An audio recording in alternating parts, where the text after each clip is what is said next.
¿Alguna vez se han preguntado en cómo el medio ambiente puede influir sobre nuestra genética? A continuación, les vamos a hablar sobre esto.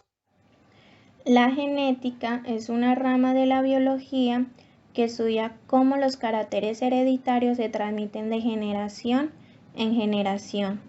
Pero para poder entenderlo, vayamos primero al interior de una célula con núcleo, o también llamada célula eucariota, que es nuestra unidad de estructura en todo el cuerpo, de las cuales estamos formados los seres humanos y otros animales.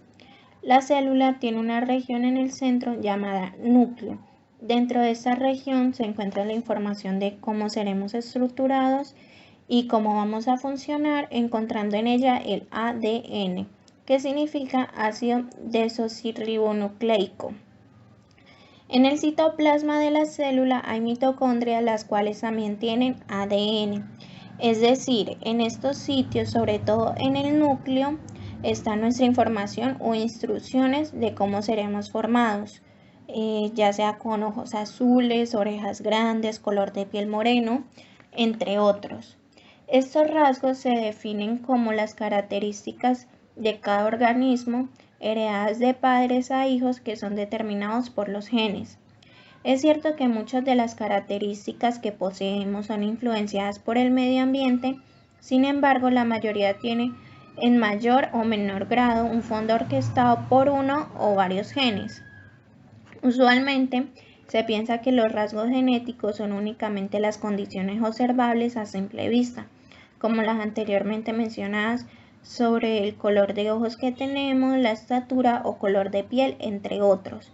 Sin embargo, los rasgos genéticos incluyen también aquellos determinantes procesos metabólicos, tales como la regulación con el consumo de alcohol o el rendimiento muscular, entre otros. Y ya está que la herencia o heredabilidad debemos entenderla como una transmisión de aquellos rasgos de una generación a otra. Los genes son los elementos que controlan la transmisión de los rasgos, es decir, los cromosomas. ¿Pero qué son los cromosomas? Son los pares de cuerpos filiformes dentro del núcleo de la célula y que además contienen a los genes. Cada especie tiene una cantidad definida de cromosomas. La del ser humano es de 23 pares. Bueno, entonces la genética es una rama de la biología que estudia la estructura y los procesos que se dan en el ADN, como la duplicación, la transferencia de genes de padres a hijos, la variación de la expresión de los genes en distintas células, así como otros factores que intervienen en la dinámica de los genes como el ambiente.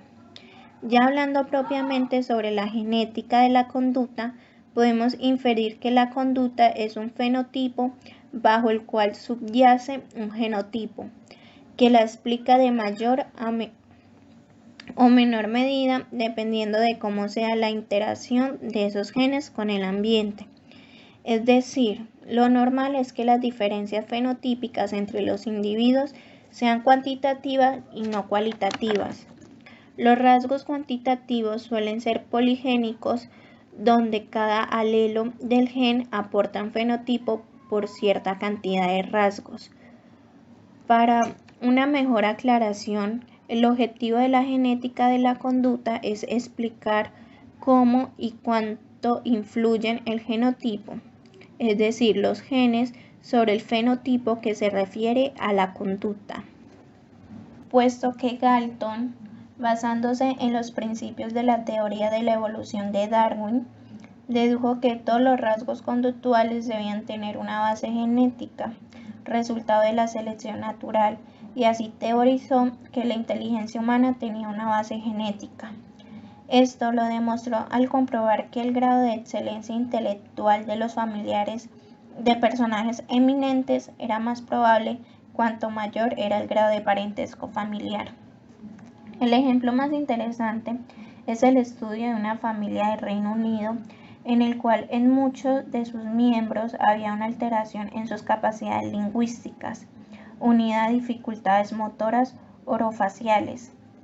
Los individuos afectados eran portadores de una mutación sin sentido en el gen FOXP2. La importancia de este gen regulador es evidente por cuanto relaciona de una manera directa un rasgo específicamente humano y un gen. Ahora vamos a hablar de un tema que es bastante interesante y es cómo influye la heredabilidad en la conducta. La genética se puede comprender como la transmisión de la herencia biológica que se da de generación en generación, es decir, cada ser humano está cargado cromosómicamente, lo que le permite que se reproduzcan nuevas personas con ciertas similitudes.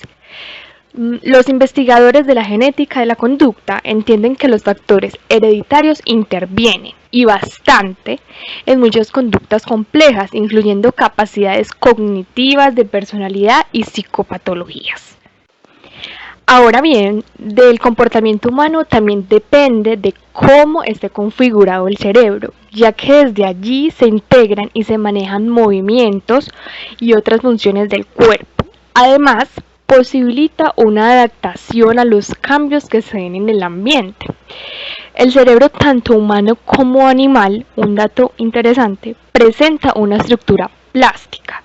Esto quiere decir que las conexiones neuronales se adaptan en función de nuestras necesidades, de lo que aprendemos a lo largo de nuestra vida, de lo que vemos o de las sensaciones que recibimos a partir de los sentidos. Ninguna persona puede desplegarse de su herencia genética ni de su ambiente, pues su desarrollo y la transformación lo encontrará en medio de lo circundante, de sus costumbres, de sus formas, de las actuaciones y de pensamientos, entre otros, y así alcanzará todos los logros en la medida que su genética lo permita. La heredabilidad de las habilidades humanas y el coeficiente intelectual es tan heredable como la estatura humana. Su heredabilidad es muy superior a la reproducción del maíz. La heredabilidad de la inteligencia es de un 81%, cifra que apoya la idea de que la producción de caracteres intelectuales en el genoma sería mucho más importante que en el medio ambiente. El poder identificar las variantes genéticas responsables de la herencia de la conducta hace que se puedan predecir las fortalezas y debilidades emocionales de las personas, basándose en el ADN. Cada individuo es portador de cerca de 30.000 genes, a partir de los cuales se generan diferentes productos proteicos que, a su vez, contribuyen a la formación de las características, tanto biológicas como conductuales de todas las personas. Así, podemos hablar de algunas enfermedades de la conducta que son heredables, como la esquizofrenia, el trastorno bipolar y la epilepsia del lóbulo temporal. También de enfermedades cognitivas, como el déficit de atención, la dislexia y el Alzheimer. Y algunas variantes conductuales de la población en general, como lo son la inteligencia y la búsqueda de lo novedoso. Ahora, para ejemplificar un poco las enfermedades que son causadas por heredabilidad en la conducta, tenemos la esquizofrenia, que es un trastorno psiquiátrico que perjudica significativamente el funcionamiento del individuo quien lo padece, que afecta la percepción, el pensamiento, la efectividad y la conducta, de la misma manera que deteriora de manera importante la interacción social y familiar, y además diversas funciones del nivel neurológico. Como fue mencionado por Fabián Gabelli en su documento Heredabilidad y efectos ambientales sobre la variación del comportamiento humano en el año 2018, a raíz de esta enfermedad se han hecho diversos estudios. Una evaluación poblacional de la probabilidad de que un sujeto presente un cuadro esquizofrénico debido a que otro sujeto es esquizofrénico muestra resultados bastante interesantes, y al realizar las comparaciones se tiene en consideración el grado de parentesco de los sujetos que son estudiados. Por ejemplo, si un sujeto cualquiera de las poblaciones occidentales estudiadas es esquizofrénico, la probabilidad de que otro sujeto tomado al azar de la misma población también lo sea es del 1%, porcentaje el cual es el riesgo poblacional. Si el sujeto esquizofrénico lo comparo con un primo, la probabilidad de que éste lo sea es del 2%. Al igual que si lo comparo con un tío.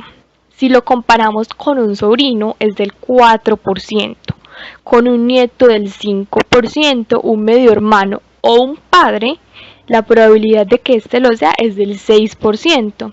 Sube un poco si en el caso es un hermano, que sube al 9%. El de un hijo es del 13%. Los porcentajes más altos los encontramos si es un mellizo con un 17% y si es un gemelo un 48%. Los procesos del desarrollo responsables del surgimiento de cualquier rasgo, por ejemplo, en este caso de un cuadro esquizofrénico, implican una increíblemente compleja interacción entre los genes y las secuencias ambientales en el cual el organismo se haya desarrollado. Es decir, los genes se activan y se desactivan temporalmente. Y los productos de determinados genes condicionan el ambiente en el cual se expresan otros genes o ellos mismos. El trastorno por déficit de atención e hiperactividad es la patología neurocomportamental más común en la infancia, con una prevalencia del 3 al 5% en la población en edad escolar, siendo más frecuente en niños que en niñas, con una relación de 3 a 1. Se estima que el 75% de los niños que la presentan continúan padeciéndolo en la adolescencia, con un aumento en las dificultades de conducta, rendimiento académico y relaciones interpersonales.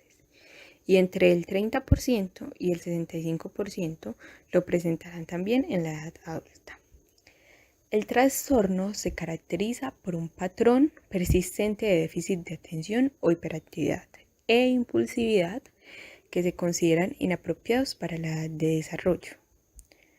Los estudios en gemelos han demostrado una heredabilidad de 0,77 en correspondencia con un tipo de herencia poligénica multifactorial, con influencia cuantitativa y expresión variable, influenciado por factores ambientales.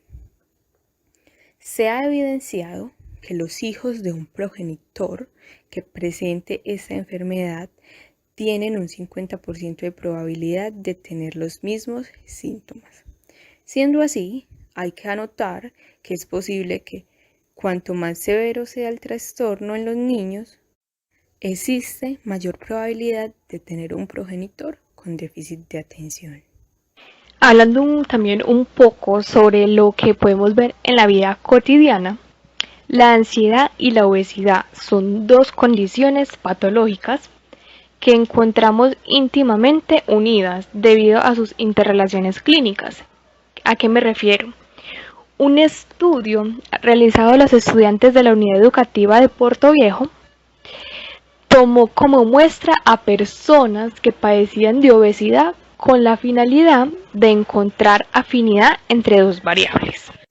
Mediante aplicación de pruebas psicológicas y otras herramientas de recolección de datos, se pudo concluir que el 55% de los participantes con obesidad padecían de ansiedad de tipo grave. Los resultados expuestos en este estudio nos permiten entender los factores predictores que pueden incidir en el manejo del estrés y en las estrategias que las personas van a generar en situaciones de riesgo emocional. A continuación, les hablaré sobre herencia y ambiente. La herencia y el ambiente están entrelazadas en la vida de todo ser humano, ya sea en el desarrollo físico, cognitivo, psicosocial y moral. Hay ciertos factores del ambiente que pueden traer alteraciones que son en cierta parte hereditarios.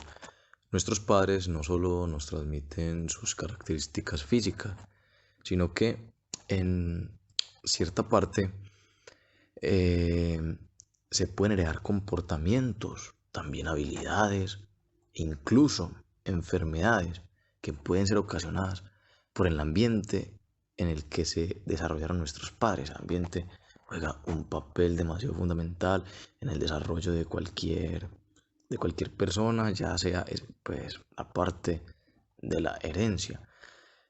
Una buena forma en la que el ambiente puede estimular a las personas, ya sea la forma en la que se comportan los familiares o los que cuidan de los niños. Esto puede afectar su desarrollo, sea para bien o para mal, pero siempre con ese énfasis en que se puede estimular la inteligencia de los niños en base a la experiencia. Esto genera un nivel mayor de aprendizaje. Hay otros que van muy ligados, por ejemplo, la estatura. La estatura depende en un 80% de la genética y un 20% en rasgos ambientales. ¿Cómo se puede hacer una comparación de esto? Por ejemplo, digamos, una persona que por genética sea muy bajito, más bajo del promedio. Esta persona, si se puede dedicar a algún deporte, el deporte del baloncesto, que indica niveles de crecimiento al practicarlo durante cierto tiempo, puede incluso llegar a la media de estatura con este factor ambiental que es el deporte. El baloncesto, incluso siendo de una raza de personas bajas que haya heredado ser bajito por parte de su familia. Bueno, ya tirando más a la parte hereditaria, hay algunas familias también en las que se heredan tolerancias a los alimentos. En la mayoría de los casos, estos alimentos pueden ser dañinos en grandes cantidades para la mayoría de personas comunes. Hay familias que pueden hasta consumirlo diariamente en muchas cantidades sin que se le genere problema alguno a ningún plazo. Por ejemplo, esto puede generar problemas cardíacos a largo plazo si estamos hablando del colesterol.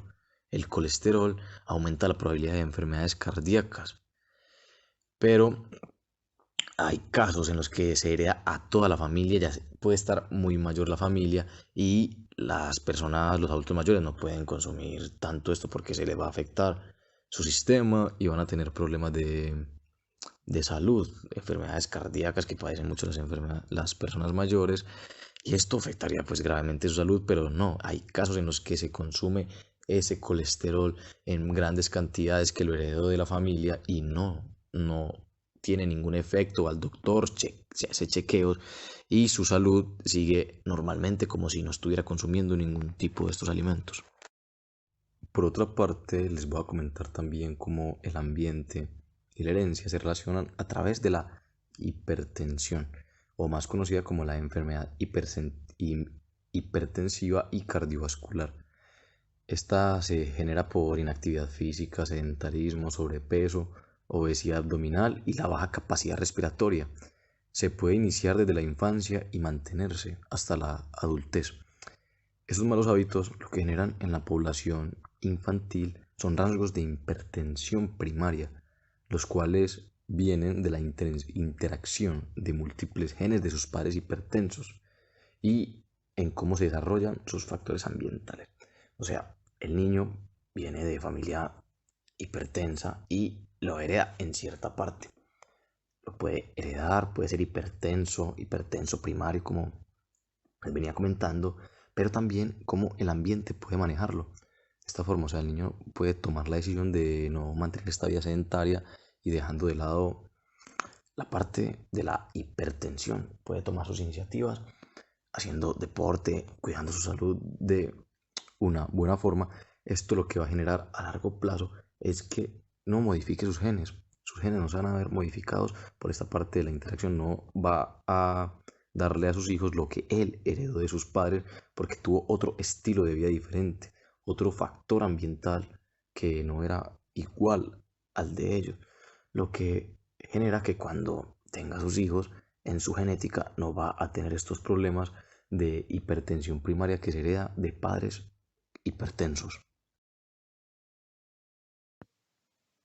Otro tema muy interesante del que generalmente las personas no tienen mucho conocimiento es la influencia del ambiente en los genes, y esta combinación es la que finalmente puede resultar en la activación o no de una conducta o enfermedad, o en otros términos, puede producir que un gen se exprese o no. Cerca de 30.000 genes inicialmente nuestros padres nos suelen dar en nuestra concepción, los cuales nos funcionan muy bien para guiar nuestro manejo y desarrollo en nuestra etapa inicial de nacimiento, pero no son suficientes para las complejidades de nuestra vida a largo plazo. Es por esto que es muy importante todo lo que viene después, a lo que le llamaremos ambiente. Aquí entra, entre otras cosas, la crianza, la dieta, los hábitos de ejercicio, el estrés y el estilo de vida. Por lo que en esta tarea pueden ayudar desde la escuela, la familia, compañeros e incluso medios de comunicación.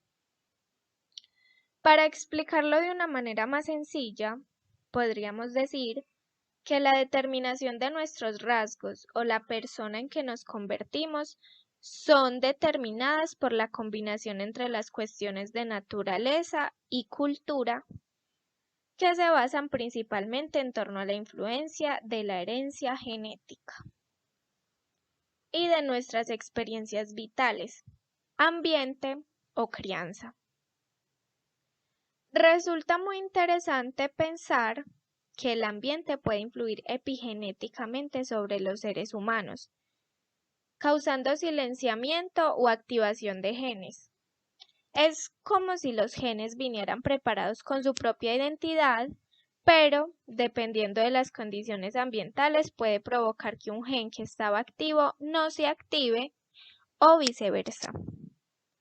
Para entender mejor lo anterior, podríamos poner el ejemplo de una persona que en sus genes esté predispuesta a desarrollar cáncer. Dependiendo del ambiente en que se encuentre, puede desarrollar o no esta enfermedad. A lo largo del tiempo se ha podido determinar estimaciones de porcentaje de heredabilidad de algunas conductas o enfermedades, pero esto no significa que solo por la genética obligatoriamente se expresen. Por ejemplo, muchos aspectos del desarrollo intelectual normal tienen una heredabilidad de aproximadamente el 50%. El resto se le puede atribuir a factores medioambientales. Otro ejemplo puede ser la heredabilidad del coeficiente intelectual, que se estima que es un 48%. En cuanto al retardo mental leve, se ha demostrado que es fuertemente familiar y el riesgo para niños, hijos de padres con trastornos cognitivos leves fue del 20%. Si ambos padres lo presentan, el riesgo en los hijos es del 50%. La heredabilidad para ser propenso a esquizofrenia, por otro lado, en gemelos idénticos es del 70%. Pero es importante aclarar que si un rasgo es heredable al 70%, eso no significa que el 70% del rasgo se deba a la genética y el 30% restante al medio ambiente.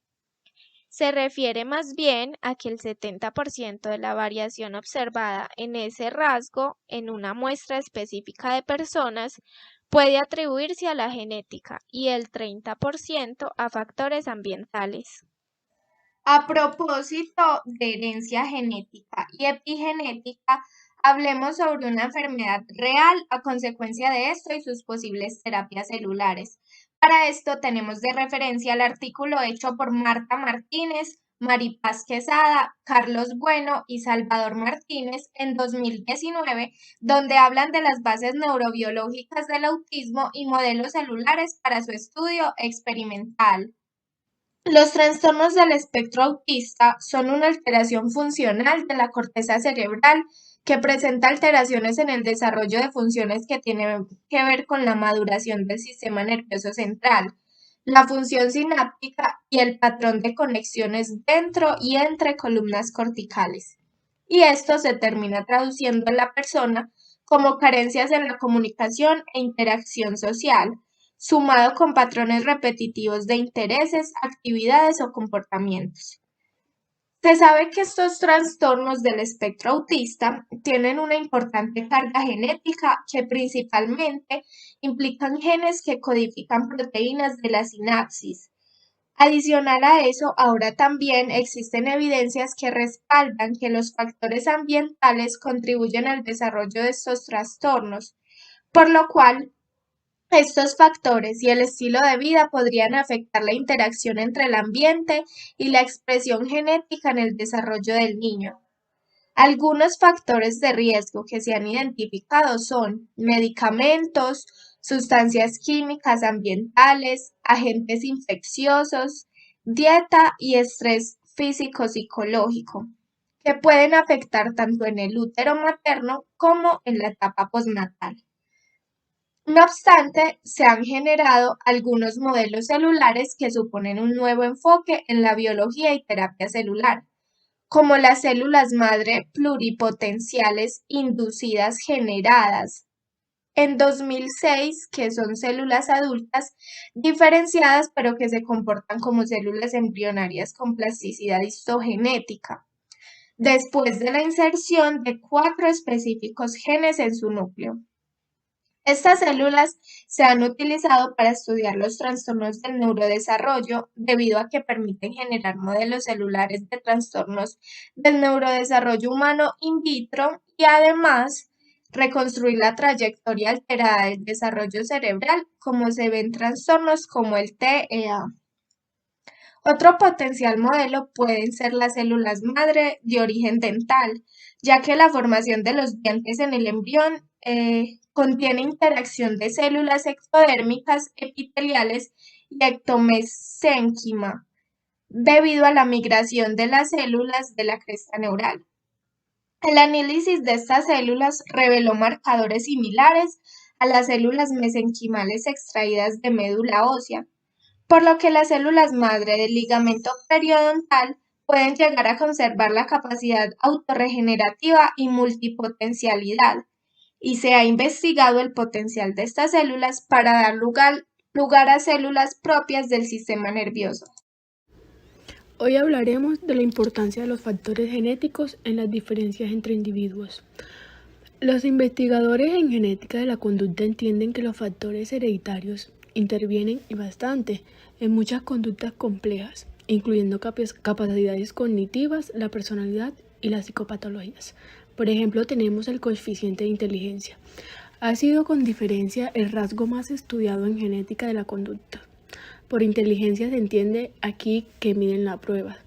El conjunto de los datos obtenidos con diferentes métodos, estudios de adopción, con gemelos idénticos y entre otros, apuntan hacia una heredabilidad en torno al 0,50.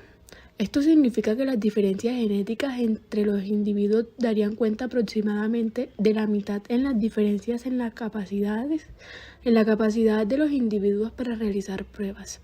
También tenemos la creatividad. Es definida normalmente como habilidad para pensar divergentemente en lugar de adoptar las soluciones clásicas o habituales a un problema. Su heredabilidad se estima en torno al 25% como mucho, pero parece que en este caso la influencia del entorno compartido es mucho más decisiva que los factores genéticos. También encontramos las dificultades para la lectura. Al menos un 25% de los niños tienen dificultades para aprender a leer. En algunos existen causas específicas como retraso mental, daño cerebral, problemas sensoriales y carencias culturales o educativas. Pero muchos niños también tienen estos problemas que se encuentran con dificultades para leer, y algunos estudios sobre familias han puesto el manifiesto que otros parientes tienen esta discapacidad. Se ha propuesto estigmas del 30% para la influencia de lo hereditario en este rasgo. También encontramos el retraso mental, que hace referencia a una capacidad intelectual por debajo de lo normal, concretamente a coeficientes de inteligencia inferiores a 70. Es grave si el coeficiente intelectual no llega a 50 y leve o familiar si está entre 50 y 70. Entre sus causas se incluyen factores genéticos como poco frecuentes anomalías cromosómicas como la trisomía del 21 y desórdenes monogénicos como la fenilcetonúria u otros que originan procesos degenerativos como factores ambientales, por ejemplo como complicaciones al nacer, enfermedades de la infancia y deficiencias en nutrición. Tenemos un claro ejemplo que son los hermanos de individuos con retraso mental que manifiestan leves estadísticas, cierto retraso mental, pero los hermanos de individuos con retraso mental grave suelen dar un cociente intelectual normal. Esto indica que las causas del retraso mental ligero o leve no son congénitas. También encontramos que está la personalidad, que entre diferentes individuos en cuanto a emocionalidad, niveles de actividad, sociabilidad y otros muchos rasgos han sido también objeto de estudio. Las conclusiones más importantes de un amplio estudio indican que casi todas las destrezas cognitivas muestran una influencia genética apreciable y que la influencia del entorno después de la infancia es ante todo de la variedad no compartida. Las experiencias de los individuos en la interacción con el ambiente no coinciden. Los estudios sugieren una heredabilidad del 40% para la emocionalidad y del 25% para los niveles de actividad y sociabilidad. Encontramos extroversión y neurosis. Son considerados dos rasgos importantísimos de la personalidad. La extroversión incluye dimensiones como la sociabilidad, impulsividad y animosidad. La neurosis incluye melancolía, cambios bruscos, cambios de humor, ansiedad e irritabilidad. Es una dimensión amplia de la estabilidad e inestabilidad personal, no exactamente de tendencias neuróticas. Estudios sobre unos 25.000 pares de gemelos le atribuyen una heredabilidad medida de 0,50. También tenemos otros rasgos de la personalidad, en menor medida 1 o 2 estudios por rasgo. Se dispone de datos sobre la heredabilidad de la rebeldía, la empatía, la desconfianza, la anomía y la búsqueda de sensaciones. Todos muestran alguna influencia genética y a menudo indicios de variancia genética no aditiva. Se ha establecido también correlaciones sobre la heredabilidad de rasgos aún más sorprendentes, como el sentido del bienestar, capacidad de liderazgo o de acaparar la atención social, capacidad de trabajo, intimidad, retraimiento social, conductas neuróticas, como reacciones al estrés, alineación, conducta agresiva, prudencia, entendida como actitud de precaución ante los riesgos. Tradicionalismo, entendido como aceptación de las reglas y respeto a la autoridad. Imaginación, en conjunto daría una heredabilidad medida del 0,49. Por último tenemos las psicopatologías. La esquizofrenia ha sido una de las más estudiadas. Se ha propuesto correlaciones para la propensión a la esquizofrenia alrededor del 0,85, para gemelos idénticos del 0,50, para los gemelos fraternos del 0,40 y para parientes de primer grado. Esta es la heredabilidad de la propensión a la esquizofrenia sería alta, quizás mayor del 70%. De momento no ha sido confirmada la existencia de un marcador genético relacionado con la esquizofrenia en el cromosoma. Para la depresión se ha sugerido una heredabilidad parecida. En resumen, para los investigadores en genética de la conducta, parece incuestionable la influencia extensa de los factores genéticos en múltiples facetas de la conducta humana, desde el cociente intelectual hasta las psicopatologías. La influencia genética es tan ubicua y generalizada que es preciso un cambio de énfasis. Eso lo dijo Pluming. Preguntar no por lo que es hereditario, sino por lo que no lo es. Pero el mismo autor considera estos datos la mejor evidencia disponible de la importancia que tienen los factores ambientales en el comportamiento. En este sentido, la genética de la conducta habría hecho importantes aportaciones en nuestra comprensión de lo que recibimos del exterior, no solo de la naturaleza. No obstante, queda una cuestión pendiente, la genética molecular.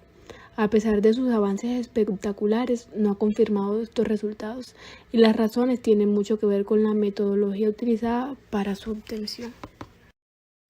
Hoy les vengo a hablar sobre un estudio que hicieron los autores Meléndez y otros en el año 2018, que trata de la estimación de parámetros genéticos de maíz bajo mejoramiento por selección recíproca recurrente.